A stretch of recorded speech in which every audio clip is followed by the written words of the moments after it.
You see, you need to understand something.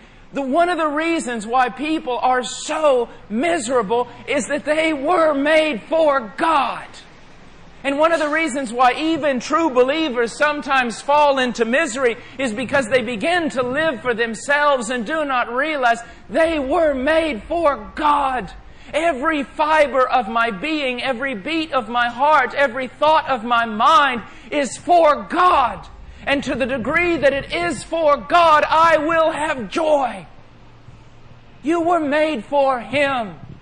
To breathe, you were given breath only to return it to Him in praise. Your heart beats only for Him. And you will only, as Augustine said, find peace and contentment in life in giving yourself to Him.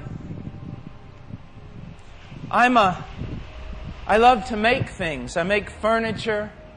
I love to make bows and arrows that you shoot and hunt with and do target with. I love that kind of thing. And I could bring one of my bows here today, and it would be a fine thing to use to shoot an arrow, but you can't play a song on it. To the same degree, I can't take the guitar that was here last night and put an arrow in it, pull back and draw and expect to hit a target. Guitars are made for one thing, bows are made for another. And they only find true purpose when they're used for the thing they were made for. In the same degree, you were not made for chasing this world. You were not made for looking like this world. You were not made for loving this world. You were made for God. And you will be restless until you find yourself found by Him. Let me give you another example. Christians in America and in Western Europe today. Real Christians.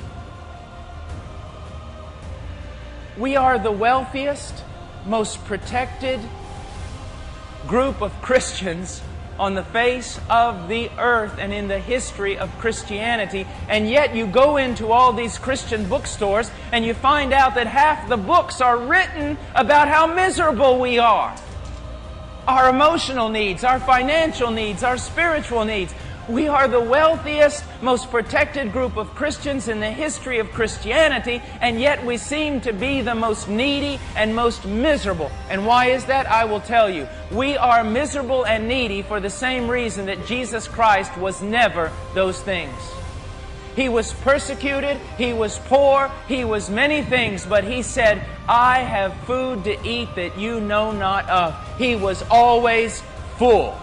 For the same reason that we are always empty. He was full because He had food to eat that we know not of, and that was doing the will of the Father. We are empty because for the most part we are about doing our own will instead of the will of the Father. If I ever see a person who claims to know Christ and there is evidence in their life that they have truly been converted and yet they're walking around telling me they're empty, I just go and tell them, you are empty because you are not about doing the will of the Father. And then they'll say to me, but you don't understand the trials in my life. I said, in the midst of the trials, do the will of the Father and you'll be full.